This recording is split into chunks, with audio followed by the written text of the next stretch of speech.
हाय, मेरी किताबों की दुनिया से एक कहानी आपके लिए। एक बार एक आदमी घोर निराशा में अपने गुरुजी के पास आया, मानो उसकी दुनिया ही तबाह हो गई हो। गुरुजी ने उससे पूछा, क्या बात है, तुम इतने दुखी क्यों हो? उस आदमी ने कहा, गुरुजी आप जानते नहीं हैं मैं कितनी परेशानी में हूँ। पिछले 2 साल से मेरे सास ससुर मेरे साथ रहने आ गए हैं और मेरे लिए मेरा घर नर्क बनता जा रहा है। मैं उन्हें जाने के लिए नहीं कह सकता क्योंकि इससे मेरी वाइफ को बहुत दुख होगा और मैं उससे बहुत प्यार करता हूँ। घर में मेरे सास ससुर की अवांछित मौजूदगी से ऐसा लगता है जैसे मैं एक डिप्रेशन में ना चला जाऊँ। उस आदमी ने गुरुजी से विनती की कि किसी भी तरीके से उसकी समस्या का समाधान बताएं। गुरुजी ने पूछा, बहुत आसान है, तुम्हारे घर में कुत्ते हैं? आदमी ने हैरानी से देखा, फिर बोला नहीं। गुरुजी ने बोला, तो एक काम करो, बाज़ार से 4-5 कुत्ते के पिल्ले ले आओ, घर ले जाओ। आदमी ने गुरुजी की बात मानी और वह बाज़ार से 4 कुत्ते के पिल्ले घर ले गया। 5 दिन के बाद वो वापस आया। गुरुजी ने उससे पूछा, अब तुम्हें शांति लग रही है? उस आदमी ने बोला, घर की शांति भंग हो गई है, मेरी परेशानी बहुत बढ़ गई है। कुत्ते के पिल्ले इधर उधर भागते रहते हैं, जहाँ तहाँ गंदगी फैला देते हैं, सब कुछ बिखरा देते हैं, पूरा घर अस्त व्यस्त हो गया है, मेरी परेशानियाँ और बढ़ गई। गुरुजी ने बोला कि ओह अच्छा, एक बात बताओ, एक और चीज़ है, तुम्हारे घर में बिल्लियाँ हैं? तो आदमी ने बोला नहीं। फिर गुरुजी ने बोला, तुम 2 बिल्लियाँ ले जाओ, एक सफ़ेद और एक काली, उन्हें अपने घर के पीछे के आंगन में रखना। आदमी ने मान लिया। फिर वो बिल्लियों को अपने घर ले गया। 3-4 दिन के बाद वो वापस आया।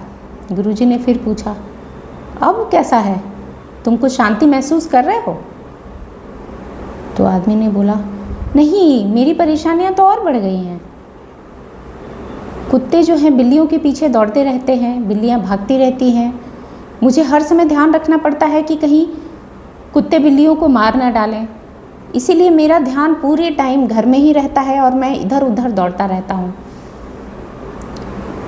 तो फिर गुरुजी ने पूछा, ओह अच्छा, मुझे लगता है एक छोटा सा समाधान और करने से सब ठीक हो जाएगा। वो आदमी ने पूछा, क्या करूँ? उन्होंने कहा, तुम्हारे घर में गाय हैं? नहीं। तो एक काम करो, एक गाय और एक बछड़ा ले जाओ, उनकी खूब सेवा करना और उनके दूध से अपना परिवार और अपने जानवरों को दूध पिला के स्वस्थ रखना। आदमी एकदम संशय से देख रहा था, बट फिर भी उसने गुरुजी की बात मानी। बाजार से एक गाय और बछड़ा ले गया। 3 दिन बाद वो वापस आया। गुरुजी ने पूछा, अब सब ठीक है? पूरा चिल्लाया।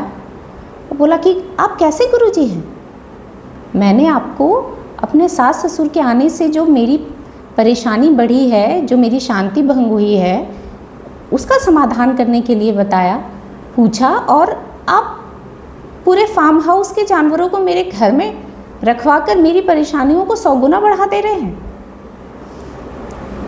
गुरुजी ने उसे देखा और फिर बोला कि अब तुम अपने समाधान के एकदम करीब हो, जाओ, जितने जानवर हैं सबको उनको वापस जहाँ से लेके आए थे देके आओ।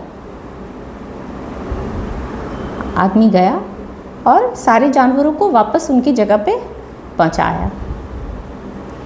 2 दिन के बाद वो वापस आया। गुरुजी ने पूछा, अब कैसा लग रहा है? उस आदमी ने कहा, मैं बहुत राहत और शांति महसूस कर रहा हूँ।